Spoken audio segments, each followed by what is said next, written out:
ഉണ്ടായപ്പോ നബിതങ്ങളെ പൊന്തിച്ചുകൊണ്ട് ഉഴുതുമലയുടെ ബാക്കില് ഒരു പൊത്തിൽ നബിതങ്ങളെ കൊണ്ടുപോയി എത്തിയ സ്ഥലം കാണാം. ആ സ്ഥലത്ത് ഇന്നും കയറിയാൽ കസ്തൂരിയേക്കാൾ സുഗന്ധമാണ്. സ്വഹാബത്ത് നബിതങ്ങളെ എടുത്തു കൊണ്ടുപോവുകയാണ് ചെയ്തത്.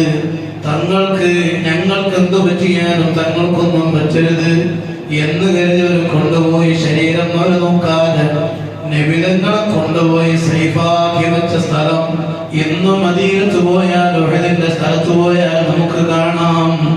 ആ നിലക്ക് സ്വഹാബത്ത് നബിതങ്ങളെ സ്നേഹിച്ചു. നമ്മളും അങ്ങനെ സ്നേഹിക്കാൻ നമ്മളെ കൊണ്ട് സാധിച്ചിട്ടില്ല. അല്ലാഹു തആല തൗഫീഖ് തരട്ടെ. ആ നബിതങ്ങൾക്ക് വേണ്ടി ഞാൻ അധ്വാനിച്ചുണ്ടാക്കിയതിൽ നിന്ന് എന്നെ കൊണ്ട് എന്താണോ കഴിയുന്നത് അത് കൊടുക്കുമ്പോ ആ നബിതങ്ങളെ മദീന അത് കാണും. എന്റെ ഉമ്മത്ത് സുബ്ഹാനല്ലാഹ് ഇദാ വജദ്തു ഖൈറൻ ഹമിദുല്ലാഹ്. എന്റെ ഉമ്മത്തിങ്ങള് നല്ലത് ചെയ്യുന്നത് ഞാൻ കണ്ടാൽ ഹമിദുല്ലാഹ്, ഞാൻ അല്ലാഹുവിനെ അൽഹംദുലില്ലാഹ് എന്ന് മദീനയിൽ വെച്ച് പറയുമെന്ന് ഹബീബ് മുഹമ്മദ് റസൂലുള്ളാഹി. ഈ ഒരുമിച്ച് കൂടുന്ന സദസ്സ് മദീനയിൽ നിന്ന് ഹബീബ് കാണുമെന്ന് ഉറപ്പാണ്.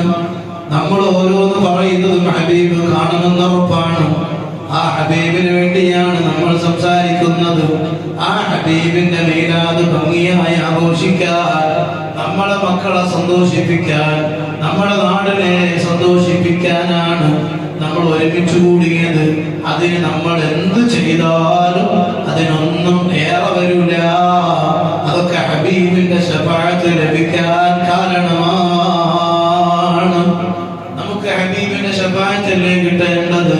നമുക്ക് ഒന്നിച്ച് ചോദിക്കാം, ശഫാഅത ഹബ്ലനാ ഫിൽ ഖിയാമത്തി മുശ്ഫിഖാ വഗ്ലനാ ഇൻദാഅയാ സയ്യിദി ഖൈറൻ നബി അസ്സലാത്തു അലൻ നബി വസ്സലാമു അലാ റസൂൽ അശഫീഉൽ അബ്താരി വൽ ഹബീബിൽ അറബി. ഷാഫി ഇമാം സന്തോഷത്തോടുകൂടെ പറഞ്ഞൊരു വാചകം കേട്ടോ. ഷാഫി ഇമാം വഫാത്താകാൻ നേരത്ത് ഇവിടുത്തെ ശിഷ്യന്മാര് പോയിട്ട് പറയണം, എന്താ നിങ്ങളുടെ വിശേഷം? സങ്കടം പറഞ്ഞു, ഒരുപാട് സങ്കടം. ഞാൻ ഒന്നും ഓർക്കുന്നില്ല. വഫാത്തായി മറവ് ചെയ്ത ദിവസത്തിൽ ആനായ ഷാഫി ഇമാമിനെ അവിടുത്തെ ഒരു ശിഷ്യൻ സ്വപ്നം കാണും. ചോദിച്ചു ഷാഫി ഇമാമിനോട്, അല്ല ഇമാമ, അല്ല ഉസ്താദ്, എന്താ നിങ്ങൾക്ക് ഖബറിലുണ്ടായ അനുഭവം? ഷാഫി ഇമാം പറഞ്ഞ ഒറ്റ വാചകം നമുക്കെല്ലാവർക്കും അഭിമാനത്തോടെ പറയാം, എനിക്കും അല്ലാഹു തആല ആ ഒരു അനുഭവം തരട്ടെ എന്ന് നമുക്ക് പ്രാർത്ഥിക്കാം. ഷാഫി ഇമാം പറയാ, ഞാൻ എന്തൊക്കെയോ ചെയ്തു, ഞാൻ എങ്ങനെയൊക്കെയോ ജീവിച്ചു. എൻ്റെ ജീവിതത്തിൽ ഞാൻ എൻ്റെ വിഷമവും വേദനയും ഞാൻ ഒന്നും ആരോടും പറയാതെ ഒരുപാട് ഇൽമിന് വേണ്ടി സേവനം ചെയ്തു. പക്ഷേ എനിക്ക് ആഖിറത്തിൽ ഖബറിൽ അനുഭവം കിട്ടി. ഖബറിലുണ്ടായ രക്ഷ എന്താണെന്നറിയോ? എൻ്റെ റിസാല എന്നൊരു കിതാബുണ്ട്. ആ കിതാബിന്റെ ഞാൻ സ്വലാത്ത് എഴുതിയിട്ടാണ്. അത് ഹബീബ് വല്ലാതെ ഇഷ്ടപ്പെട്ടു. ആ ഹബീബ് ഇഷ്ടപ്പെട്ടത് കാരണം അല്ലാഹു തആല എന്നെ ഇഷ്ടപ്പെട്ടു. ആ സ്വലാത്ത് കൊണ്ട് എന്നെ ഖബറിൽ അല്ലാഹു തആലയുടെ മലക്കുകൾ സ്വീകരിച്ചത് ഒരു പുതിയ ആപ്പിളയെ സ്വീകരിക്കും പോലെയാണ്. അല്ലാഹു തആല നമുക്ക് അതിന് തൗഫീഖ് നൽകട്ടെ.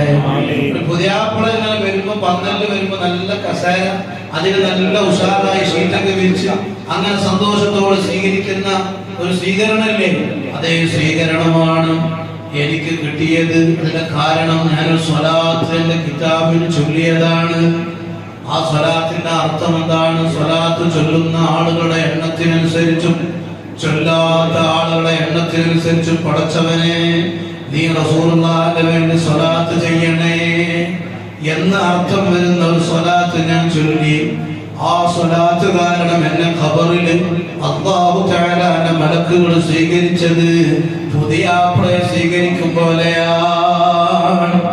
അപ്പൊ നമ്മൾ അല്ലാഹുവിന്റെ റസൂലിന് വേണ്ടി ചെയ്താൽ നമ്മളെ എങ്ങനെ സ്വീകരിക്കും? അല്ലാഹു നമുക്ക് തൗഫീഖ് നൽകട്ടെ. പുന്നാര നിബിധങ്ങളെ കൂടെ സ്വർഗത്തിൽ ഒരുമിച്ച് കൂടാൻ ഇത് നമുക്ക് കാരണമാക്കി അല്ലാഹു തആല തരട്ടെ.